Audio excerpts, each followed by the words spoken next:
Seja bem-vindo ao podcast do Ministério Fronteira.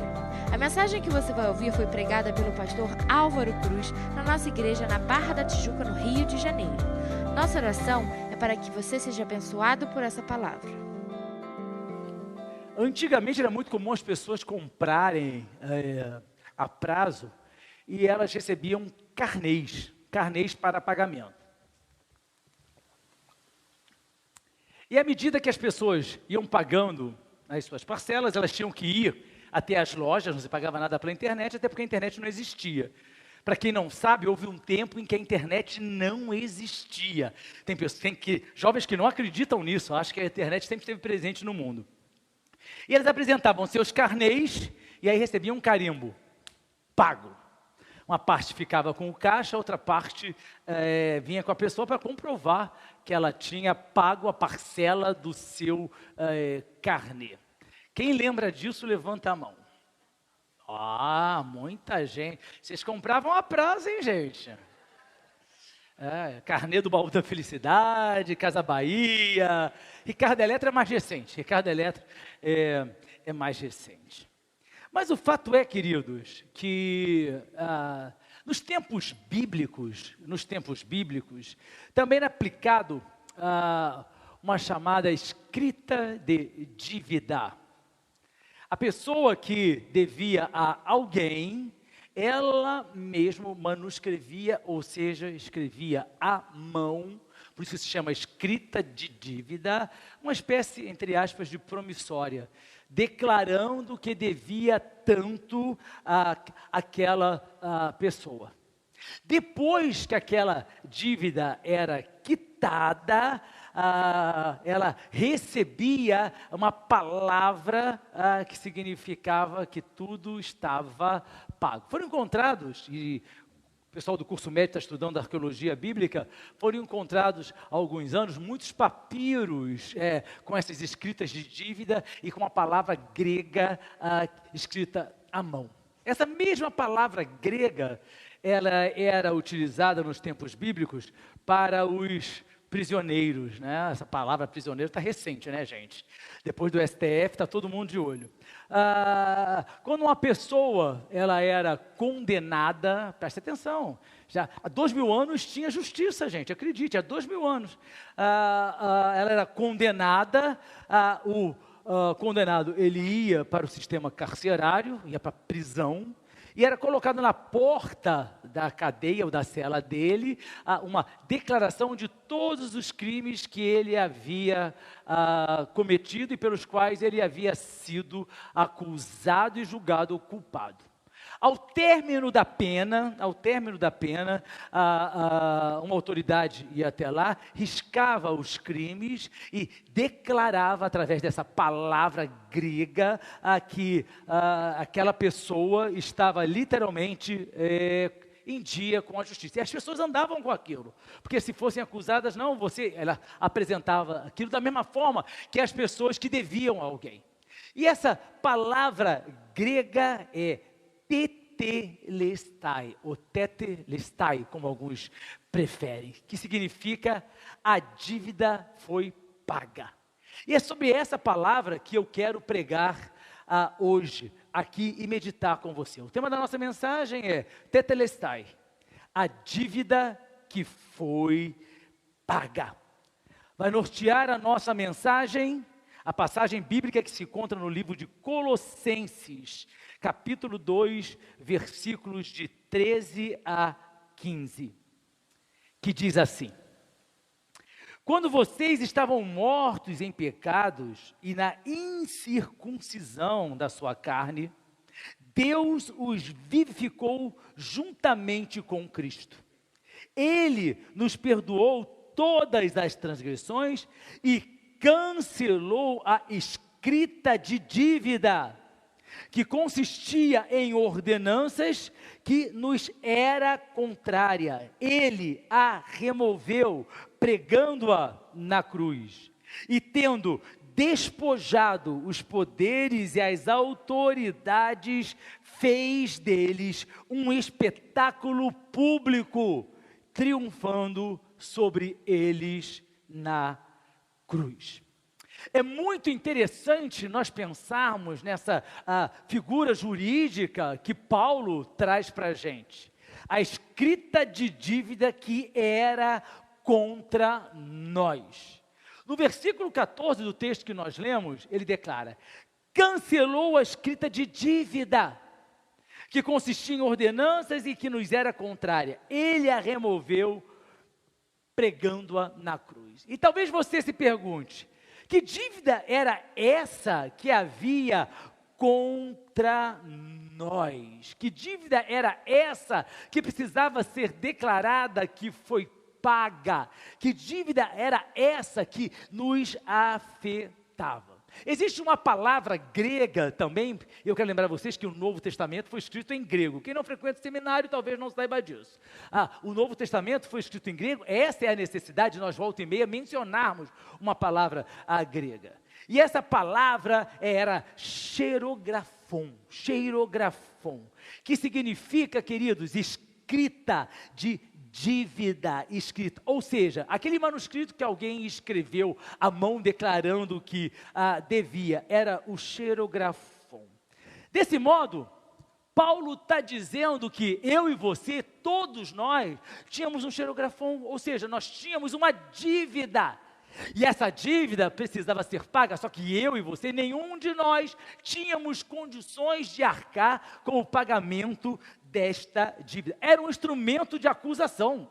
Presta atenção, queridos, era um instrumento jurídico. O xerografon, ou a escrita de dívida, era um instrumento de acusação. Eu podia levar alguém ao tribunal dizendo: eu tenho um xerografon aqui que não foi honrado, que não foi cumprido. E aquela pessoa podia ser condenada. Jesus, inclusive, mencionou isso quando ele fala a respeito do perdão que foi dado a um homem que devia muito. E aí, quando aquele homem foi perdoado, ele encontra depois um homem que devia muito pouco. E ele diz que não, você não me pagou, então lancem na prisão. A pessoa era presa por não honrar com as suas dívidas. Esse xerografon, essa escrita de dívida, relaciona, queridos, todas as nossas transgressões diante de Deus. Todos os pecados, e a Bíblia declara que todos nós pecamos, e Satanás se utiliza desse xerografo, ou seja, dessa escrita de dívida, para acusar aqueles que não estão em Cristo. Apocalipse capítulo 20, versículos 11 a 12 diz assim: depois vi um grande trono branco e aquele que nele estava assentado. A terra e o céu fugiram da sua presença e não se encontrou lugar para eles. Vi também os mortos, grandes e pequenos, de pé diante do trono, e livros foram abertos. Outro livro foi aberto, o livro da vida. Os mortos foram julgados de acordo com o que tinham feito, segundo o que estava registrado nos livros, segundo o xerografon, ou seja, a escrita da dívida, das transgressões dos nossos pecados. Isso era tão sério, queridos, que isso podia literalmente destruir vidas. Eu quero passear com você sobre a escravatura nos tempos do Antigo Testamento. A escravidão sempre existiu no Oriente, sempre. A Bíblia até menciona, lá em Gênesis capítulo 24, que o próprio Abraão tinha um servo, um escravo, que alguns chamam de Eliezer. As pessoas podiam ser transformadas em escravos como fossem prisioneiros de guerra. Aqueles que haviam perdido a guerra eram levados para a terra daqueles que haviam vencido e se tornavam então escravos para todo o sempre. A Bíblia nos mostra isso lá em 2 Reis 5:2. Ora, as tropas da Síria haviam atacado Israel e levado cativa uma menina que passou a servir a mulher de Naamã. Até as crianças eram levadas sob regime de escravatura. Mas os filhos dos escravos, mesmo que fossem de prisioneiros de guerra, já nasciam também escravos. Lá em Gênesis 17, 12 e 13 menciona isso. De sua geração em diante, todo menino de 8 dias de idade entre vocês terá que ser circuncidado, tanto os nascidos em sua casa, quanto os que forem comprados de estrangeiros e que não forem descendentes de vocês. Sejam nascidos em sua casa, sejam comprados, terão que ser circuncidados. Mas uma das mais humilhantes formas de escravidão era você se tornar escravo porque você tinha uma escrita de dívida, um xerográfon, e você não tinha como honrar, como pagar. Você não saía incólume. Uma forma que as pessoas buscavam para tentar honrar com esse xerográfon eram se colocar como escravos ou a sua própria família para pagar aquela dívida. A gente vai encontrar menção disso em 2 Reis 4:1, que diz assim: certo dia, a mulher de um dos discípulos dos profetas foi falar a Eliseu: teu servo, meu marido, morreu, e tu sabes que ele temia o Senhor, mas agora vem um credor que está querendo levar meus 2 filhos como escravos.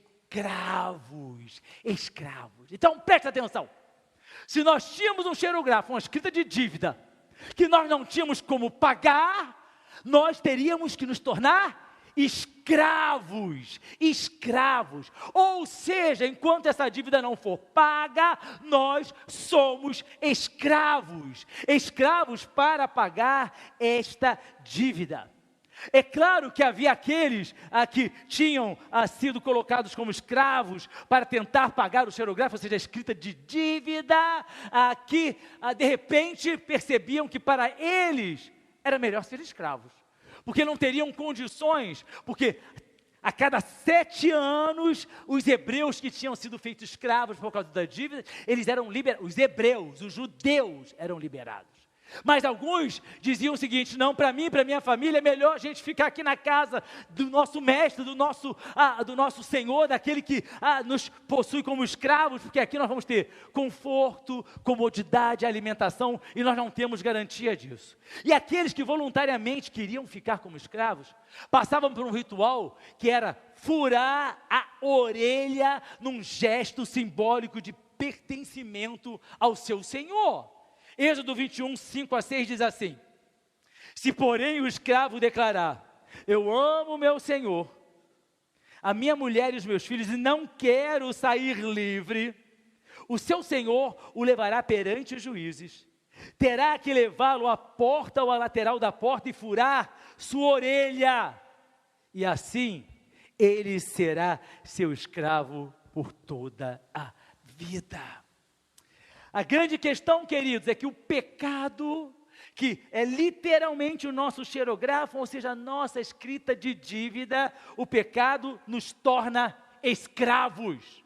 Não era só uma questão de dever a alguém, era questão de uma dívida que nós não tínhamos como pagar e que nos tornava, então, escravos. Talvez você diga assim: mas espera aí, pastor, como é que alguém pode ter pecado? Nós nascemos, queridos, todos nós destituídos da glória de Deus. Romanos 3:23 diz assim: pois todos pecaram e estão destituídos da glória de Deus. Se todos nós pecamos, a Bíblia declara que quem vive em pecado é escravo. Por que é escravo, pastor? Porque tem uma dívida. João, capítulo 8, versículo 34, declara: Jesus ensinou: digo-lhes a verdade, todo aquele que vive pecando é escravo do pecado. Escravo do pecado.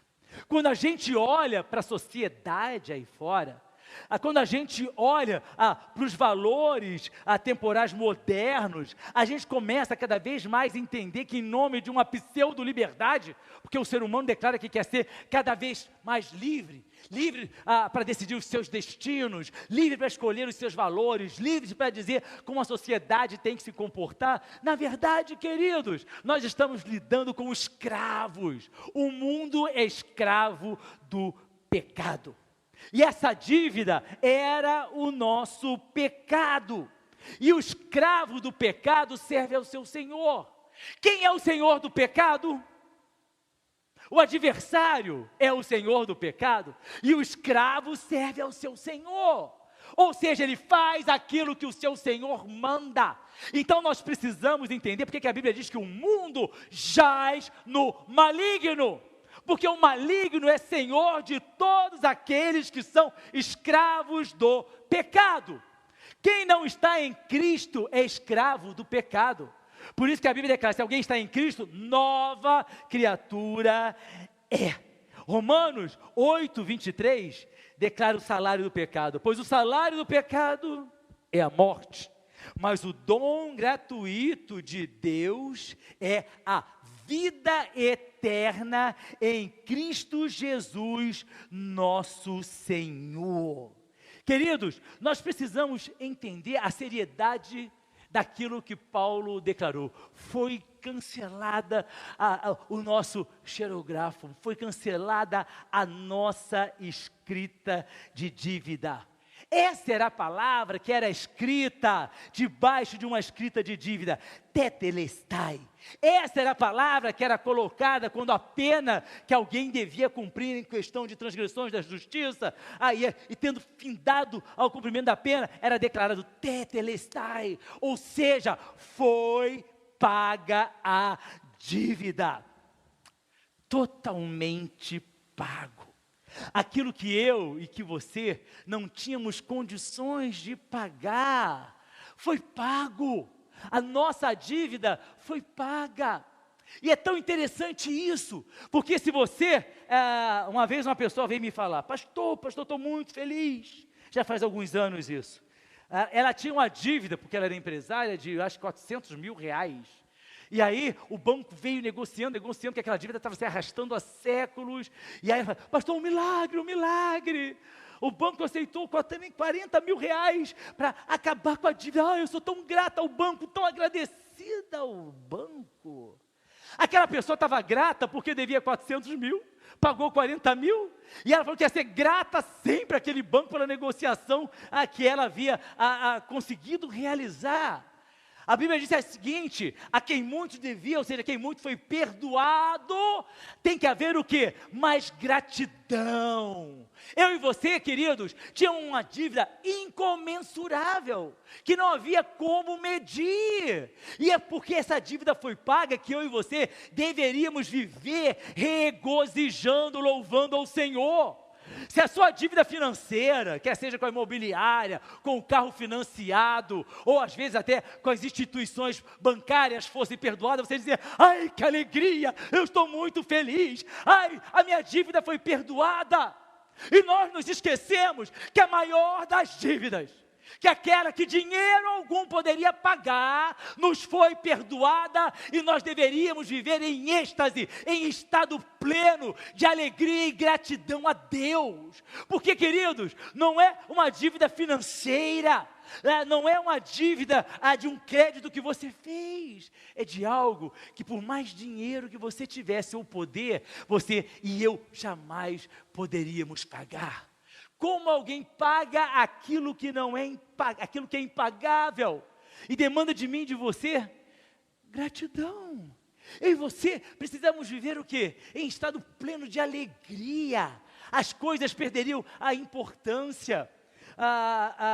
É fato que quando aquela senhora que me contou isso, ela disse assim, pastor, está tudo tão colorido, está tudo tão bonito, ai que alívio para a minha alma, tirou um peso das minhas coisas. 400 mil reais talvez ela não pudesse pagar, algumas pessoas podem. Talvez se ela trabalhasse, juntasse, ia chegar algum determinado momento que ela conseguisse pagar. Aí, tudo estava colorido, e eu pergunto para você, se a sua dívida impagável foi perdoada, e nós não temos merecimento algum, por que tudo está tão cinza na sua vida? Por que tudo é tão triste na sua vida? Porque tudo é tão repleto de reclamações, lamentações, de dores, de lágrimas, de sofrimento. Se nós temos uma dívida que não podíamos pagar, um xerografo que foi carimbado tetelestai, nós precisávamos viver em regozijo. Tudo tinha que ser realmente colorido, porque a esperança que o mundo não tem, eu e você possuímos. Você entendeu que não tem nenhum instrumento jurídico e espiritual que possa ser usado contra você ou contra mim, a partir do momento que essa escrita de dívida foi cancelada na cruz do Calvário. Satanás não tem nada que me acusar. Ah, mas a sua vida pregressa foi assim. Foi. Mas olha o que é que Jesus escreveu embaixo com o sangue dele. Tetelestai, tudo foi pago. Não importa o que você fez, não importa quem você era, não importa o peso ou a dimensão do seu pecado, da sua dívida, era impagável. Mas não tem ninguém, espiritualmente falando, que possa erguer um xerografo, uma escrita de dívida e dizer, acusar você. Nenhuma acusação há contra aqueles que são filhos de Deus. Que alegria! Que alegria! Presta atenção, queridos. Nesses dias turbulentos que o Brasil começou a viver, porque os dias vão se tornar mais nublados e cinzentos ainda. Um determinado ministro famoso declarou o seguinte: eu não respondo a criminosos, presos ou soltos. Aquela pessoa pode estar até solta, mas tem uma acusação contra ela. Ela não foi justificada. Aquela pessoa pode estar até solta, como muitos e tantos outros. Um ex-governador aí com mais de 200 anos de prisão, de condenação, pedindo para ser libertado. Ele pode andar pelas ruas até, mas tem acusação contra ele. Contra você, queridos. Satanás não pode trazer culpa dizendo quem você era. E agora você está na igreja louvando. E agora você está na igreja adorando. Você servia a outros senhores. Olha o que você fez. Olha como era a sua vida. Você vai dizer tetelestai, porque o sangue de Jesus pagou a minha dívida. Não permita. Não permita que Satanás trabalhe na sua mente, acusando você. Nós temos essa documentação. Assim como aquele que devia carregava aquele xerografo com tetelestai, para que quando acusasse ele mostrava. Sabe o que é que eu e você mostramos? Quando as acusações vierem contra nós, a marca do sangue de Jesus Cristo que está sobre a nossa vida. Você é nova criatura. Pastor, eu era terrível. Não importa quem você era. Mas pastor, eu fiz tanta coisa. Não importa o que você fez. Quem está em Cristo é nova criatura. O passado fica para trás. Mas é difícil, pastor, porque parece que o passado nos acompanha. Não, o seu passado não acompanha você. Mas foi terrível, não interessa. Presta atenção, o sangue de Jesus Cristo nos purificou de todo pecado. Não há acusação que pese sobre mim, sobre você. Não, o pecado não pode fazer de você prisioneiro. Satanás não pode fazer de você prisioneiro. Por isso que a Bíblia diz assim: se o Filho vos libertar, verdadeiramente sereis livres. E é por isso que a gente canta: eu sou livre, eu sou livre. Quantos cânticos nós adoramos ao Senhor aqui na igreja, declarando isso: eu sou livre, eu sou livre, eu sou livre. Você precisa ter consciência dessa liberdade que Cristo conquistou na cruz do Calvário. O fato é, queridos, a pastora Elaine pregou belíssimamente aqui no penúltimo domingo, como sempre, sobre as frases da cruz. As frases da cruz. E uma das palavras de Jesus Cristo foi tetelestai. Quando Jesus Cristo declarou: está consumado, ele disse tetelestai. Tudo está pago, tudo está consumado. O pecado daquele que crê em mim está perdoado. Foi Ele que declarou isso, foi Ele que escreveu na nossa carta de dívida. É por isso que Paulo diz: foi cancelada na cruz. Na cruz Ele pegou a nossa carta e disse: Álvaro, você não deve mais nada, porque eu faço você livre pelo meu sacrifício. Que beleza a gente poder imaginar isso. e trazer no nosso coração a certeza da realidade disso. João 19:30 diz assim: tendo provado, e você já sabe que foi o vinagre, Jesus disse: tetelestai, está consumado. Quando você for ler o Novo Testamento em grego, você vai encontrar tetelestai. A palavra que ele declarou a maior prova de amor, ele consumou a nossa dívida, ele abriu a nossa prisão, ele nos fez livres, tudo totalmente pago. E é por isso que Paulo diz: Jesus triunfou na cruz. Colossenses 2,15 diz assim: e tendo despojado os poderes e as autoridades, fez deles um espetáculo público, triunfando sobre eles na cruz. No Abrindo a Bíblia de hoje, quem estava aqui, nós falamos sobre uma guerra contra os amalequitas, e que o povo de Israel, sob a liderança de Saul, não devia, mas levou despojos. Aquela pessoa, a nação que era derrotada numa guerra, ela era despojada. E hoje a pessoa fala: aquela pessoa é tão simples, ela é tão despojada. A gente literalmente modificou o sentido da palavra. Despojamento, querido, significava humilhação.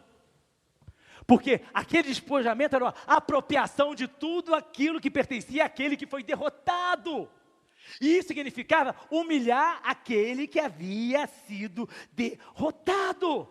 E aí eles traziam os despojos de guerra e repartiam. Aliás, era esse o grande pagamento que as legiões romanas recebiam. Roma permitia que aqueles exércitos que haviam sido derrotados pelas legiões romanas fossem despojados.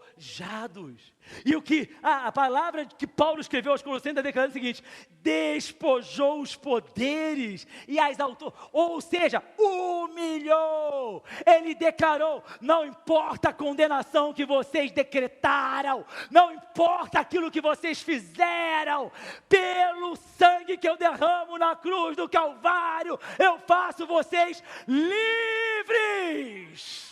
Como é linda a palavra de Deus.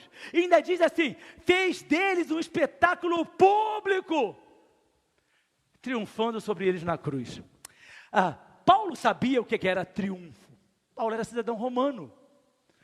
E todos aqueles que estudaram história na escola da tia Maricota, certamente devem ter ouvido falar sobre o triunfo romano. Não era para qualquer um, não. As pessoas dizem assim: quando um general vencia uma batalha. Não era qualquer batalha, não era qualquer general. Tinha que ser um fato extraordinário, que trouxesse a Roma uma grandiosidade. E aí, era decretado um triunfo para aquela pessoa.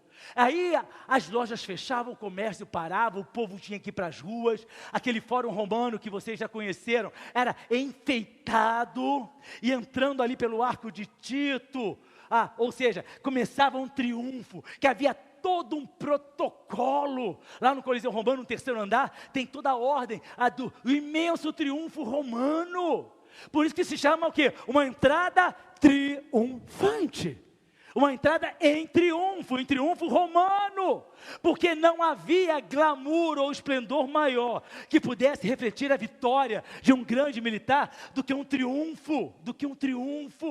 E é isso que Paulo, como cidadão romano e conhecedor do que é um triunfo, está declarando: Jesus Cristo triunfou. Ele não só venceu, ele triunfou sobre eles na cruz. Ele triunfou sobre os nossos pecados, sobre as nossas transgressões. Ele triunfou sobre a nossa condenação. Ele triunfou sobre aqueles que nos acusavam e nos apontavam. Jesus Cristo triunfou na cruz. Não foi uma vitória tão somente comum, foi um triunfo.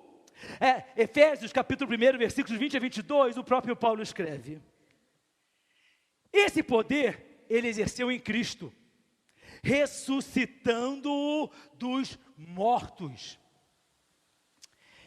e fazendo-o assentar-se à sua direita nas regiões, celestiais, muito acima de todo governo e autoridade, poder e domínio, e de todo nome que se possa mencionar, não apenas nesta era, mas também na que há de vir.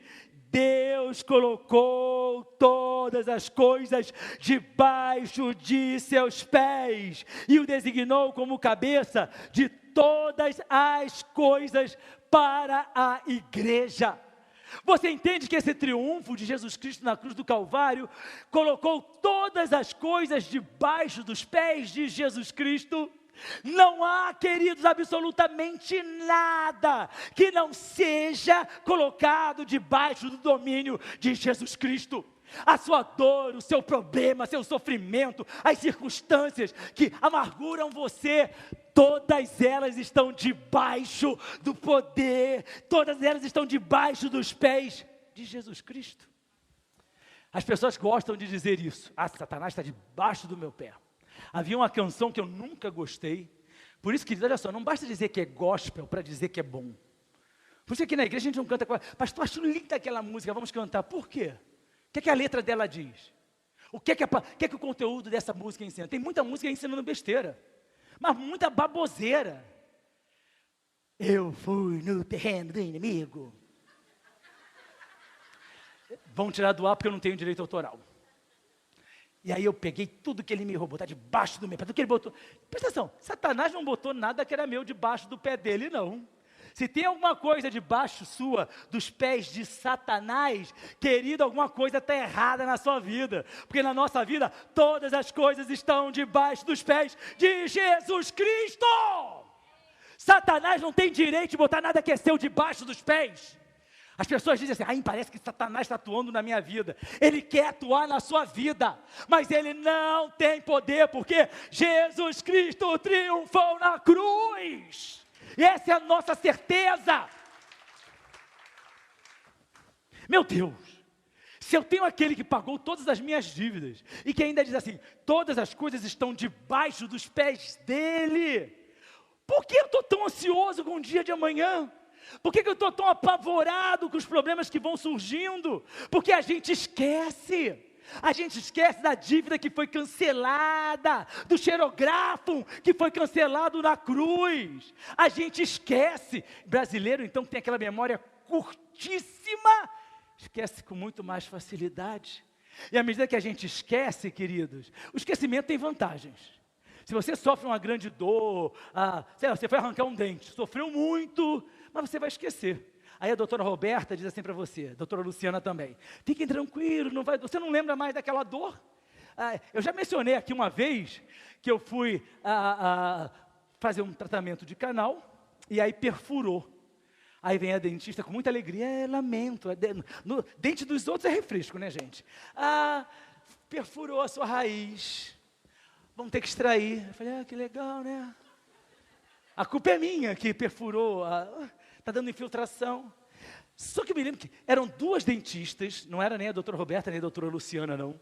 Duas dentistas, e aí ela me deu um monte de anestesia, mas gente, foi muita anestesia, toma aqui, toma lá, porque ao mesmo tempo que ela teve que extrair, teve que serrar um pedaço do osso, fazer implante ósseo, uma confusão, iam ser 4 horas na cadeira lá.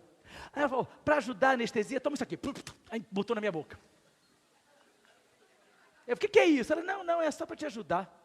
Aí eu falei, deve estar me dando alguma coisa fitoterápica. Olha, se você não sabe o que é, eu entrei em alfa. Sabe o que é entrar em alfa? Quem sou eu, onde eu estou? Que alegria estar na cadeira do dentista. Gente, como é bom arrancar dente. Tá tudo bem aí? Tá maravilhoso. Dá para arrancar outros? Eu depois perguntei para a Elaine o que aquela senhora tinha me dado. Mas o fato, querido, é que até hoje, quando eu lembro de arrancar o dente, foi uma coisa tão legal, tão boa. É sério isso. É sério. E aí o que faz? Fala assim, precisa arrancar dente, estou na fila, pode contar. Brincadeiras à parte, é porque a gente esquece. A gente esquece. E esse é o lado vantajoso do esquecimento.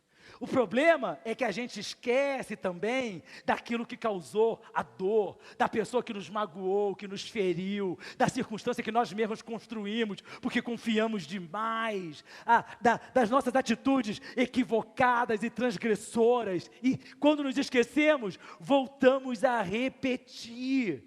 Eu e você precisamos ter sempre essa lembrança latejando, queridos, na nossa mente, no nosso coração. Eu não devo nada, tudo foi perdoado, a minha escrita de dívida foi cancelada. E quando vierem nos acusar, vai mais uma vez trazer a nossa memória: o sangue de Jesus Cristo nos purificou de todo pecado. A nossa dívida, Paulo faz questão de dizer, foi pregada na cruz. Vamos ler de novo. Colossenses capítulo 2, versículo 14. E cancelou a escrita de dívida que consistia em ordenanças e que nos era contrária. O que nos era contrária era a escrita de dívida, não eram as ordenanças. Tem muita gente que diz assim, não, a escrita de dívida era a lei. Ele pregou a lei na queridos, não era a lei, até porque Jesus Cristo mesmo declarou que ele não veio para abolir a lei, ele foi para cumpri-la, a escrita de dívida, que menciona que em ordenanças são as consequências dos nossos pecados, salário do pecado é a morte. E aí na cruz, ele venceu a morte, sabe por quê? Ao terceiro dia, ele ressuscitou. Então aquilo que eu tinha que receber como pagamento pelo meu pecado, Jesus Cristo triunfou sobre. Ele triunfou sobre a morte. Então eu não devo absolutamente mais nada. Cristo, ele levou a nossa transgressão. Na cruz do Calvário, o diabo ficou desarmado. Tem uma cena naquele filme Paixão de Cristo, eu tenho memória, gente, vocês pensaram que eu ia falar assim, aquele filme daquele ator que passou naquele tempo, não. Paixão de Cristo do Mel Gibson, e ninguém pensa que Mel Gibson é crente não, tá? Mel Gibson não é crente não, ele fez um filme belo, está fazendo um segundo agora baseado na Bíblia também, um filme agora sobre ressurreição, deve ser algo fantástico, porque o cara é bom. O problema é que a vida dele não tem nada a ver com aquilo que ele filma, né? Ele tem uma vida conturbada, envolvido com drogas, com álcool e tudo mais. Mas quando Jesus Cristo, que foi o Jim Caviezel que fez o papel, ele até diz que quando ele estava na cruz, caiu um raio sobre ele, não sei o que, aquelas coisas, para glamourizar, é claro. Mas tem uma cena muito interessante, quando o Jim Caviezel está lá na cruz, como Jesus Cristo, e aquela pessoa assexuada que representou Satanás, está em torno, olhando,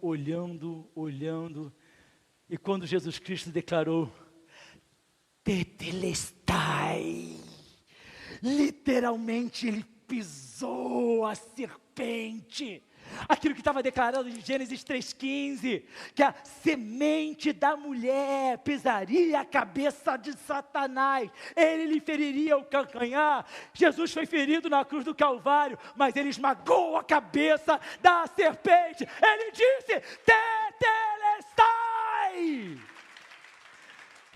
Só ele poderia ter dito isso, nenhum outro homem na cruz poderia dizer isso. O único Cordeiro de Deus, separado desde a fundação dos tempos, era o único que poderia dizer isso, porque nele não foi encontrado pecado, e ele levou, queridos, como uma ovelha muda para o Calvário, as nossas transgressões. Isaías 53:5 diz assim, mas ele foi transpassado por causa das nossas transgressões, foi esmagado por causa de nossas iniquidades. O castigo que trouxe a paz estava sobre ele, e pelas suas pisaduras, pelas suas feridas, nós fomos curados. O castigo que nos trouxe a paz estava sobre Jesus Cristo, e pelas suas feridas, nós fomos curados. Você, querido, e eu, precisamos ter a convicção, maior é o que está em nós, aquele que pagou a dívida, aquele que tem tudo debaixo dos seus pés. 1 João 4,4 diz assim, filhinhos, vocês são de Deus. Diga para a pessoa do seu lado assim, você é de Deus, você pertence a Deus. E ele diz assim, e os venceram, porque aquele que está em vocês é maior do que aquele que está no mundo. Que convicção linda! Ele está em nós. Aquele que está em nós é maior do que aquele que está no mundo. O mundo jaz no maligno, mas nós temos em nós aquele que triunfou sobre a cruz do Calvário. Não tem mais sobre nós condenação. Romanos 8:1 diz assim: portanto, agora já não há condenação para os que estão em Cristo Jesus. A Bíblia pergunta, Paulo, mais adiante no versículo 33, no livro de Romanos: quem fará alguma acusação contra os escolhidos de Deus? Quem fará? É Deus quem os justifica. Quem é que vai acusar você? Filho de Deus, quem nos justifica é Deus, porque a nossa sentença foi cumprida por Jesus Cristo. Efésios 1:7. Nele temos a redenção por meio de seu sangue, o perdão dos pecados, de acordo com as riquezas da graça de Deus. Fomos plenamente perdoados. Você sabia? Você foi plenamente perdoado. E aí certamente você vai dizer que nenhum, mas eu não mereço, eu sei disso. Nenhum de nós merecia esse perdão que é abrangente, esse perdão que é ilimitado, esse perdão, queridos, que toda vez, literalmente, que eu me arrependo, que eu confesso e que eu abandono, eu alcanço misericórdia. A Bíblia diz assim: todo aquele que confessa, que abandona e que se arrepende, alcança misericórdia. Em momentos você pode dizer assim: você caiu, mas você se levantou, você se arrependeu, você mudou a sua vida, então continua tendo tetelestai, espiritualmente falando, sobre você. A Bíblia diz assim: porque 7 vezes o justo cairá, mas 7 vezes se levantará. O justo é aquele que cai e tem consciência da sua queda. O problema, queridos, tem muito cristão caindo e achando: não, eu estou em pé. E Satanás está assim: teu tetelestai, meu filho, já foi embora há muito tempo. Tem muito crente em igreja, dizendo que é crente, abrindo a boca para louvar ao Senhor, que o tetelestai se desfez. Sabe por quê? Está precisando se arrepender, está precisando literalmente buscar misericórdia em Jesus Cristo, porque Paulo declara: não há condenação para aqueles que estão em Cristo Jesus. E só está em Cristo Jesus aqueles que vivem como Jesus quer que eu e você venhamos a viver. Provérbios 28:15 diz assim: quem esconde os seus pecados não prospera, mas quem os confessa e os abandona encontra misericórdia. Eu e você, queridos, éramos escravos, por causa de um xerografo, de uma escrita de dívida que nós não tínhamos como pagar, escravos do pecado. Mas a Bíblia declara que nós não somos mais escravos do pecado. Romanos capítulo 6, versículos 6-8 diz assim: pois sabemos que o nosso velho homem foi crucificado com ele, para que o corpo do pecado seja destruído, e não mais sejamos escravos do pecado. Pois quem morreu foi justificado do pecado. Ora, se morremos com Cristo, cremos também com Ele viveremos. Nós fomos libertos, justificados, redimidos, regenerados. Eu não sou mais escravo, mas a Bíblia diz para mim que da mesma forma que aquele escravo voluntário, que confiava no seu Senhor e que se sentia confortável junto a Ele, pedia para que a sua orelha fosse furada, a Bíblia declara que eu e você não somos mais escravos do pecado, nós somos escravos de Cristo. Preste atenção, 1 Coríntios 7:22, pois aquele que sendo escravo foi chamado pelo Senhor, é liberto e pertence ao Senhor. Semelhantemente, aquele que era livre, quando foi chamado, é escravo de Cristo. Ele nos libertou. E eu fui chamado porque eu era livre. E Ele me fez escravo da sua graça, escravo da sua bondade, escravo da sua misericórdia. Ou seja, Ele está dizendo: eu sou o seu Senhor, eu sou o seu dono. Deixa eu conduzir você pelos meus caminhos abençoados. Romanos 6:22. Mas agora que vocês foram libertados do pecado e se tornaram escravos de Deus, o fruto que colhem leva à santidade, e o seu fim é a vida eterna, para aqueles que se submetem ao senhorio de Deus, para aqueles que dizem: eu sou teu escravo. É aquilo que nós mencionamos hoje aqui no Abrindo a Bíblia. Não importa o que eu quero, não importa quem eu penso que sou, eu literalmente quero estar debaixo da tua vontade. Fui libertado do pecado e o meu fim agora é a vida eterna. Tetelestai. Quero muito que essa palavra fique gravada no seu coração. Quero muito que essa palavra fique latejando na sua mente, que traga para você e para mim alegria, porque nós somos escravos de Deus, mas sendo escravos de Deus nós somos... O que é isso?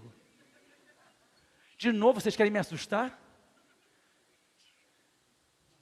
Nós somos livres.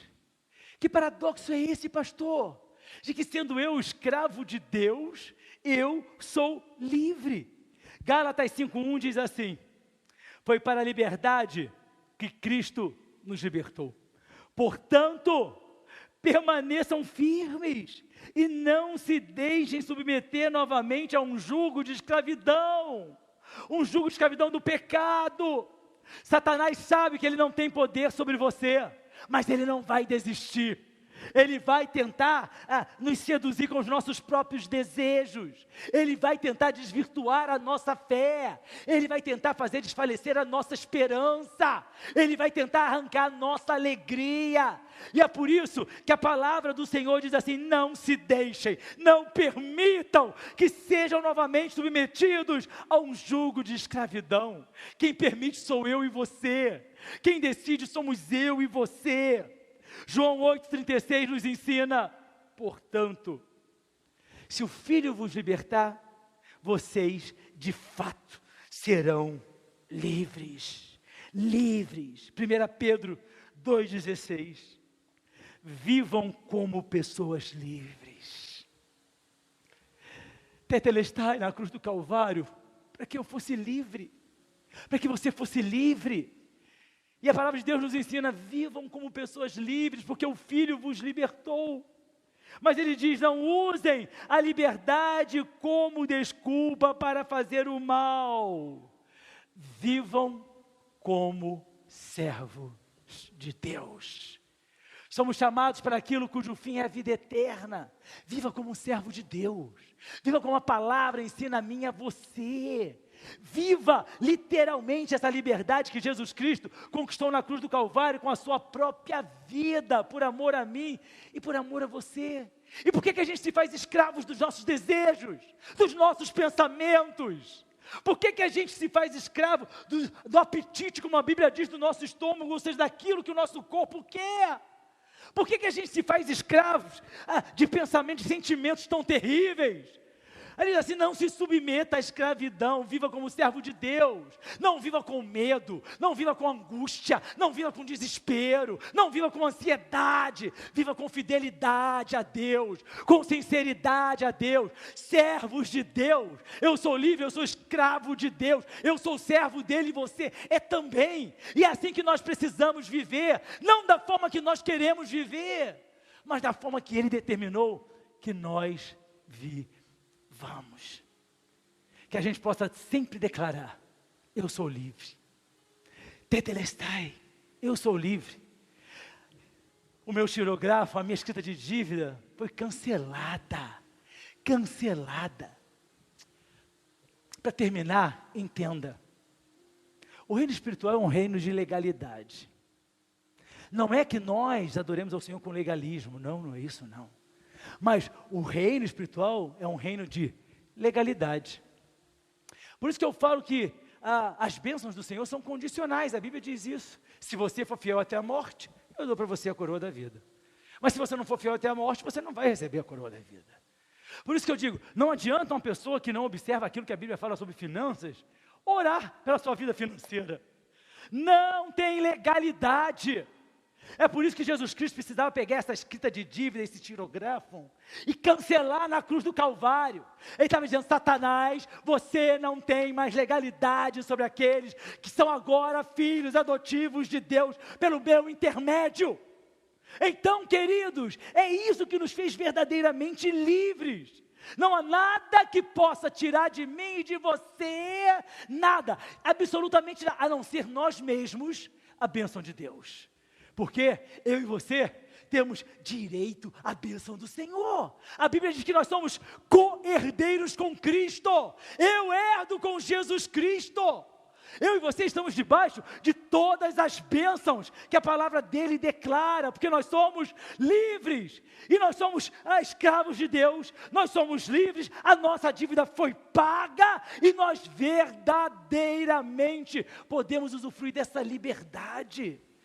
Seja livre, viva as promessas de Deus na sua vida, seja livre, enxugue as suas lágrimas, e diga como Paulo, eu sei em quem eu tenho crido. Seja livre e viva como servos de Deus, ou seja, viva como Deus quer que eu e você vivamos, na alegria daquilo que Ele preparou para mim e para você. Deus não preparou um caminho tortuoso de sofrimento e dores para nenhum de nós. A Bíblia diz que Ele tem aplainado os nossos caminhos. Então Ele está dizendo assim, não viva como uma pessoa que não me tem, viva como uma pessoa que é meu filho. Viva como alguém que eu decretei que é co-herdeiro com meu filho Jesus Cristo, meu filho unigênito. É assim que Ele quer nos ver de cabeça erguida, quer nos ver com um coração sincero, quer nos ver mais interessado nas coisas que vêm do alto do que nas coisas que são no mundo, quer nos ver colocando a Ele como prioridade, e não as nossas convivências sociais ou conveniências que a sociedade demanda de nós como prioridade. A nossa prioridade é estar na presença de Deus, na casa do Senhor, servir ao Senhor, porque é isso que a Bíblia diz que vai nos conduzir à vida eterna. Quando você morrer, presta atenção, quando você morrer, lamento, poucas pessoas vão lembrar de você. Ah não, pastor, que é isso? Eu vou ser muito lembrado. Querido, eu morei numa rua chamada Dona Delfina. Quem foi Dona Delfina? Você sabe? Nem eu. Você mora na rua Engenheiro Carvalho, não sei do que. Quem foi esse cara? Ah não, está ali para as pessoas não esquecerem dele. Já esqueceram. Quem foi prefeito antes do César Maia? E César Maia foi prefeito? Já esqueceram. A gente, queridos, esquece, literalmente esquece, ninguém vai lembrar da gente, e é por isso que nós precisamos olhar para aquele que nos ama, que nunca se esquece de nós e com quem nós vamos viver a vida eterna, aquele que tem cuidado de nós. Vivam como servos de Deus, Ele vos libertou, para que vocês, não para que vocês façam uso de qualquer forma dessa liberdade, mas para que eu e você vivamos como filhos de Deus, porque na eternidade, a Bíblia diz, há um novo nome para mim e para você, e desse nome, Ele jamais há de esquecer. Amém? Tetelestai. Que Deus nos abençoe, em nome de Jesus. Se você quiser saber mais sobre nós, visite nosso site, ministeriofronteira.com. Nos encontre nas redes sociais ou faça parte dos nossos cultos, todas as quintas e domingos. Que Deus te abençoe.